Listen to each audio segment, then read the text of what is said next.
Okay, good morning, guys. This is Lucky Links. Continuing with some of the things that I have been actually talking to you guys about the last couple of days. So, why is some of that stuff that I was talking about important? I want to talk a little bit about karma.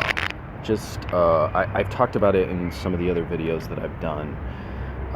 There was a relationship karma video that I did, if you guys want to look that one up. But this one's particularly about some of the stuff that I talked about yesterday in the video. So what happens in a situation, and actually someone had written me and asked me about this, when you're doing consultations for someone and you mislead them, does that affect your karma? The idea of karma. I think karma, again, and I've said this before, karma is a concept that's kind of been turned into that what goes around comes around, but that's not necessarily what karma is. Karma is habit, your habitual patterns. When you set yourself up as a master and you're not, and you get people to follow you as a master, like some of these, and I had told you guys over the last couple of days that as a teenager going through some of the New Age stuff and some of the New Age teachings and the books and the courses, I completely got lost and confused and stuck. Well, someone setting themselves up as a master with some of these bestsellers and said, if you do this, this is the result, and following that stuff and ending up in relationships and situations where I was really stuck and really upset and really angry. Well, that was my karma for following that individual, and it was their karma for misleading me. You see what I'm saying? So when people set themselves up as these spiritual masters, spiritual gurus, and I was saying that like yesterday or 2 days ago, there's all these people now who set themselves up in these courses as masters. And you wonder, well, what lineage did they come from, and how were they trained, and why are they a master? Masters have abilities and powers, and I've said this too over the last few days. Look up what powers, what abilities a master has. If they haven't developed these abilities and powers, they're BSing you. So when someone sets themselves up as a master and doesn't have those abilities and powers, you're not a master. You're not a spiritual master just because you've had a publisher who published you. That doesn't make you a spiritual master. That makes you someone who knows how to network. And I will say that a great many of these people have some tremendous talents as networks, which is really a treasure. Their networking talents are fantastic. And a lot of these people in the current New Age spiritual movement are just masters at networking, and they're really, really good at marketing. But if you understand that they know what they're doing in marketing, and you understand that that's a talent in itself, that doesn't necessarily mean it's going to get you where you want to go. So be aware of what it is that they really are good at. Honor whatever talent they have as you see fit. But recognize that when you set yourself up as a master and you sort of make stuff up, like, so I see this a lot with people. They'll do readings for people, and someone will ask them a question and they don't have the answer, so they make something up. That's misleading that person's karma. That's creating karma that could set that person off in a confusion for lifetimes. And that creates karma that will affect you for lifetimes. So see what I'm saying? So when you set yourself up as a master and you haven't attained those powers, those abilities, and you teach other people and mislead them, then that becomes your karma and their karma, and that doesn't leave you one lifetime, 2 lifetimes. That follows you for quite a few times. And you can set yourself up as a master. It can crumble on you, and you will have to figure that out for lifetimes and lifetimes and lifetimes of having to figure out that, because you've built up those habitual patterns of misleading people or trying to get people to follow you because you wanted the attention, you wanted the authority, and you didn't do the work to get there. Next lifetime, you're probably going to try to do it again. and then try to do it again, and try to do it again, and try to do it again. And eventually what happens is it backfires so much that you start to change your habits and move in a different direction. That's the nature of karma. And then those people who are like drawn to you, they're likely to continually end up in situations where they're drawn to people who mislead them, because that becomes their karma, their habit of being misled.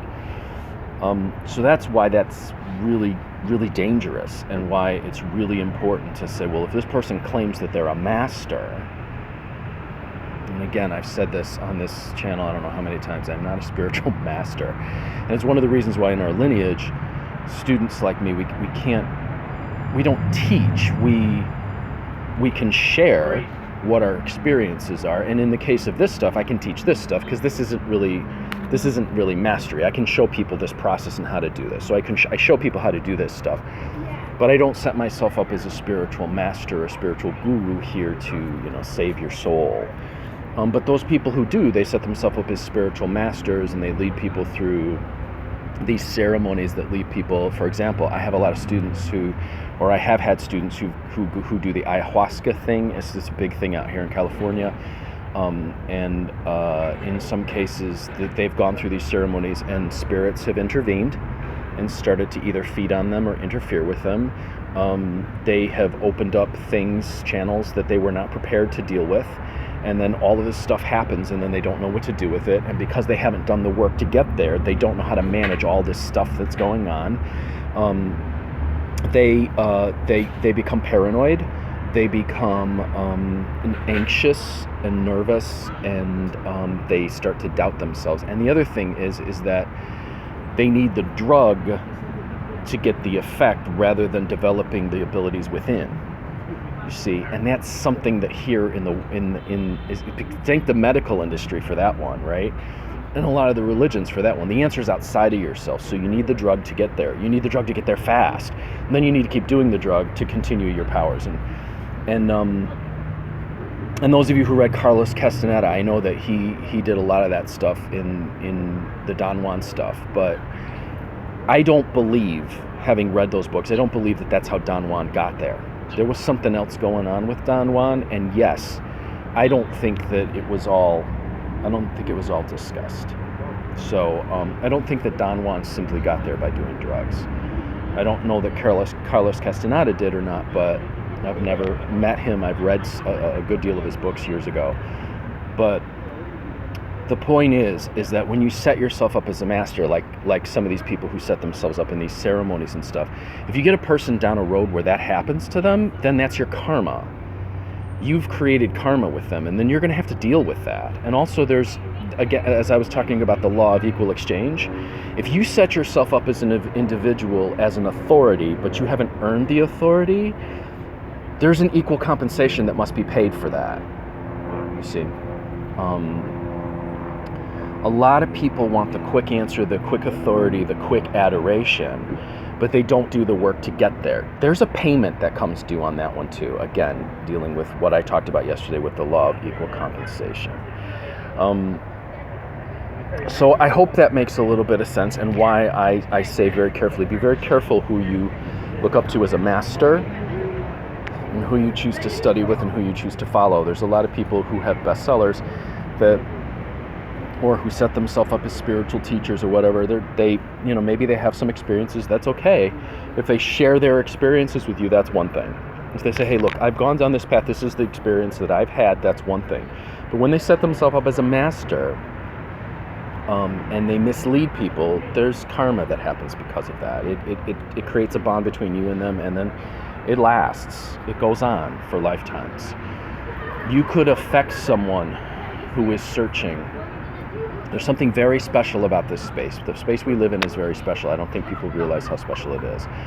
But going back to what I was talking about in terms of the reincarnation video I did a few days ago, this and I said this in the video, this place, when you incarnate as a human, there's a possibility of achieving enlightenment from there, because you're not suffering, like I said, in the hell realms, and you're not like so obsessed with pleasure in the God realms. This place in the middle is a place where you could actually move towards enlightenment. And when someone wants to move towards enlightenment, and someone grabs hold and says, oh, well, I've got the answer to enlightenment, and they don't, there's a big payment that comes due on that one. So those of you who get readings and those of you who do readings and those, you know, whenever I do readings, I'm sure to tell people, I'm like, look, this is advice. This is advice that you're getting from me. This is advice that I'm getting from my friend.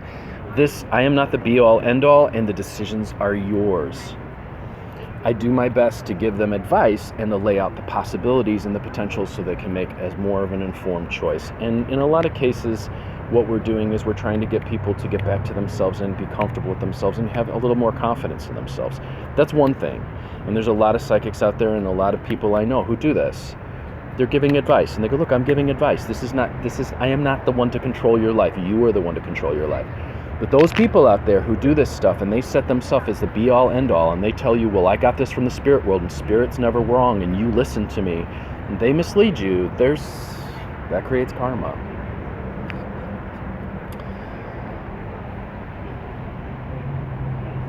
I'd like to mention a couple more things now before I end this video. Some people have been contacting me about a couple of videos ago. I've been doing these every day now, so I'm like, wait, yeah, I did one yesterday, one the day before, one the day before, one the day before. So I appreciate all your support. I have been swamped with people since I started doing this daily thing, swamped with appointments, swamped with the people, and swamped with questions.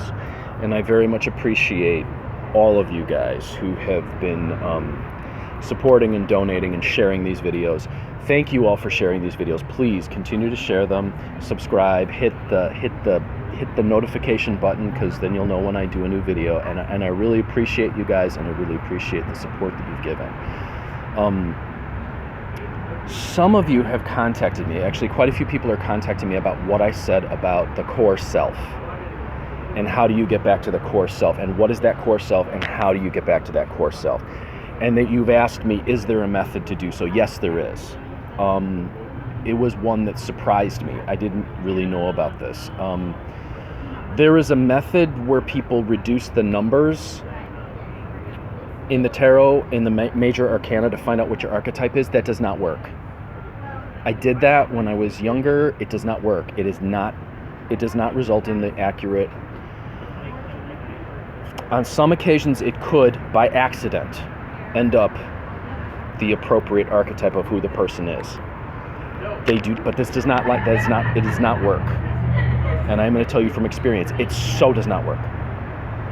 And there were certain people that were in my life that I added up the numbers for them, and I thought they were a certain archetype, and I watched it, and it didn't even play out.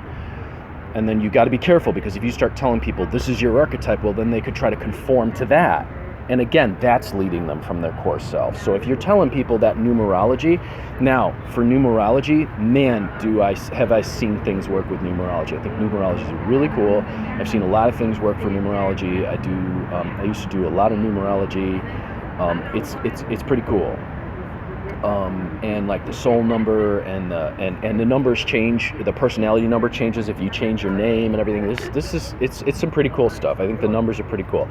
I don't think that it's gospel, but I think the numerology stuff is really cool. But when you apply the numerology to the tarot and you reduce it to get the archetype of the person, no, it doesn't work. I'll tell you from experience, it does not work. You can rearrange your life to become that. Let's say I ended up, my numerology ended up as a 3. I could try to force myself into being the Empress, but it's not what my core archetype is. So some people have asked me, is there a method for finding the core archetype? Yes, my master actually taught me a long time ago how to do a process. We do a Tibetan map, and I look at the colors and how the energies. For those of you who've seen me on I've posted some dice throws with the colors on the community section, and those of you who see my daily throws with the dice, I use that method. The Tibetan energy, it's called Tibetan Mo, the Tibetan divination, to see what's going on, and I make a map based on the colors that come up with the dice. That's the first piece. Then I ask you a lot of questions. This is not I psychically tune in and get your core archetype. Don't let people do that for you. That's just another person telling you what to do. In this case, I ask you lots of questions. It's a question and answer thing, and we determine based on the answers and based on your responses and based on what's going on in your life what your core archetype is. It's one of 6. Okay, that's not to say that the other 21 archetypes don't hold a place. They do. They're really important, and in a much bigger teaching too. There's some really neat stuff that comes from the tarot, but trying to like lay numerology and Kabbalah stuff on it, it leaves people in very confused places, and I know why. But so you find the core archetype piece, and then there's an 8-point strategy we do to get you operating from that archetype. And in some cases it takes a little while because you have to heal and you have to reacclimate and you have to reattach. Some of you may be really close, and some of you may be living by your core archetype and not know it. But for those of you who ask me, is there a way to get back to it? Yes, there is. There is a process I do. It takes about an hour and a half. Hopefully. I mean, some people are so alienated, it's a really tricky process because the questions, they don't even have answers for the questions because they're so alienated for themselves. But I set it for an hour and a half. It's an hour and a half consultation, and then I ask you all these questions, and then we talk back and forth, back and forth, back and forth, and then I figure out which one of the 6 archetypes. If there's something you want, if you want to do that, contact me, 779-302-8009 or conjurehope@gmail.com. I'm filling up really quite a bit, so if you want to do this, contact me as soon as possible. And I always do first come first serve. When there's an appointment open and someone wants it, I always do first come first serve. The first one who sends me the PayPal or the Venmo gets the appointment, and it's locked in. Okay, so if you want to do that, then we can do that. The other thing, I got a beginning tarot class starting now. So someone already committed and said, I want to do this. I have a beginning tarot class. I'm building it out now. If you want to do the beginning class, what I'm going to do is I'm going to approach this that these are the story characters of your life. I'm going to give you my notes. I have one-line notes that were a part of something that I did a long time ago when I was part of there was a ministry I was doing with my master, and he said, go and you write down, give me a one-line thing for each one of these archetypes. And I did. You'll get the notes for that. So then you get the notes for what my understanding of each one-line meaning for each card is. That's the first piece. I'm going to approach this as storytelling and how to arrange the story in your life and how to use this as the story in your life. What's the story in your life? What's going on? And where's the story likely to go? And I'm going to get you guys to start thinking of these as characters from stories or fairy tales and fables, so you can start to see, and then how you see them play out in your life. So for example, the Empress, okay? She's Guinevere from King Arthur. She's also the mother. See what I'm saying? And then we can talk a little bit about why. And then I'm going to show you some really basic stuff, some 1-card stuff, some 3-card stuff. I'm going to get you guys right away diving in and reading with your intuition. Okay, so that's going to be in a secret Facebook group. If you want to join this class, I think it's going to be really exciting. It's going to be really fun. I haven't taught a basic class in a long time, and it's really fun when people get involved because they start to make all these discoveries and they start to see how it plays out in their life, and it's just wonderful to see. So if you want to take the basic class, that's awesome. We can do that. So contact me, 779-302-8009, or contact me by email. I'll tell you the price for that. The course is not built yet, but I am putting people in the class, and it will be built out over the next few weeks. Okay, so it'll probably be starting in about 3-4 weeks. All right? I think that's all I had to say today. I would also like to thank everyone who's been donating. You guys have been donating, and if you guys are like these videos, and they're affecting you and helping you, I'm really glad. And if you want to show your appreciation by donating, I'm putting my PayPal and Venmo below. I appreciate everyone. My God, the generosity that people have been showing, that's fantastic. I think that's wonderful. So I think that's all I have to say today. I am Lucky Links, as always, wishing you success and good fortune in all that you do. And remember, if they're a master and they tell you they're a master, have them prove it. Ask them what their lineage is. Look to see if they have the powers in their life. Just because they have a nice house and a nice car doesn't necessarily mean they're masters. there is something that there are things that a master shows that he can develop. And remember, if you follow those people who are false masters, or follow those people who are telling you they're masters, those not, you create karma. Karma will affect you for lifetimes to come. Karma will affect them for lifetimes to come. And I was very lucky in this life, because I was going down a road that was, when I was learning all this New Age stuff, as my master put it, he said, you had all these New Age beliefs you weaved energetically into your life like a big pink hat. And I had to spend like the first part of my training with him just undoing all this garbage. So you see, that becomes karma. You build up all this stuff, it becomes this confusion inside of you, and then that becomes your karma, and that leads you down lifetimes of stuff. So just something to consider. You guys have a fantastic weekend. We're at the weekend now, and I'll talk to you soon.